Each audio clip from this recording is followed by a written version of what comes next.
So I don't, it's something that we can look at in terms of expediting, but there are additional processes that you have to go through. What Mr. Simpson, I think, was trying to get at is it would make a lot of sense, both for the assessed evaluation for the county and for the person owning the property, to have it coincide where it all happens at once. In other words, it all transforms at once. Yeah, I think County Council was talking about what we're doing here is the general plan. The zoning map is different. So one approach is for some agencies, once they adopt a new general plan, is to go back and proactively themselves update their zoning map so it matches. Other jurisdictions prefer to wait until property owners come in, but I think she can help you through that process and help you streamline that. And with so few changes, I don't think it's an undaunting task. Yeah, good suggestion. Other members of the public?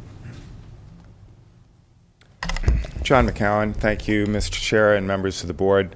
My only comment is that I think the process is still quite a bit less user-friendly than it could be.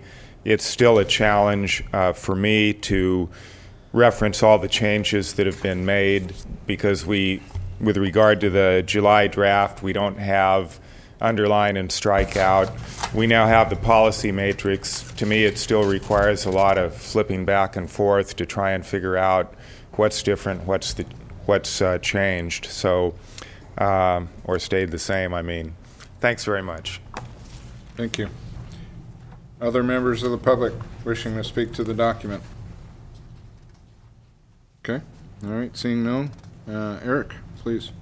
Yeah, actually I wanted to make a few closing remarks, and that brought up one of them in particular. There, excuse me, there is a matrix which you have on your dais today, also available for downloading from the county's website, that goes through goal policy all through the existing general plan and shows exactly where those policies ended up in the new general plan, which element and so on, if they were reworded. In some cases they were no longer needed, so it'll show there, but that hopefully will make that process easier. Couple other things in the EIR. When you read through it, if you recall, in doing the general plan, we kind of simplified things and just put it into two elements, development and resource management. The EIR isn't organized exactly that way. It goes through topic by topic. So again, all that list of the different issues that are looked at in the EIR, that's how it's organized and alphabetically, so you can find things easily. You'll see in the back of the document also one way that we tried to be a little more environmentally friendly. There's a CD at the back that has all the technical appendices on it, because those would have taken up another 2 or 3 inches of paper, so we tried to ease the burden on the trees and do it that way. We'll have an opportunity for people also to save paper by submitting email comments. So if you go to the website, you should see a link to the planning team. You can send them emails with your comments. Those will be accepted just like other comments are, as long as they meet that November deadline. So again, we thank you for all the work that you've done to get us to this point. We couldn't have done it without both this board and the Planning Commission working with us as diligently as you all have, and we'll look forward to the next few months and coming to conclusion next year. Thank you, Mr. Norris. Any other comments from the board? Okay, we'll go back to Ms. Glassy for any next steps, further discussion, preview. The next steps are the public process, taking it on the road and going through the Planning Commission.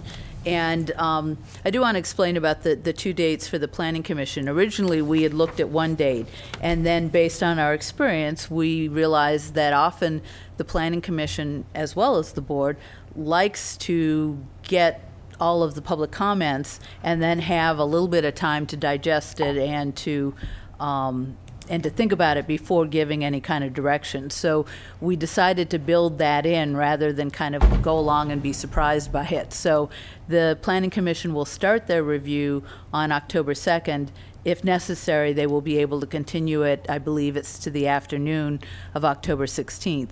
And by the same token, the board public hearing on October 27th, if need be, that public hearing can be continued either to the next day or to the following Tuesday, so that you can get all the comments and then have a chance to kind of think about them and then provide direction, or even to give direction to staff about coming back with some wording or options that you would be able to kind of vote on, revise, vote on, or whatever, so that it can be a more orderly process. So we are expecting that you might need more time, and we've tried to make allowances for that.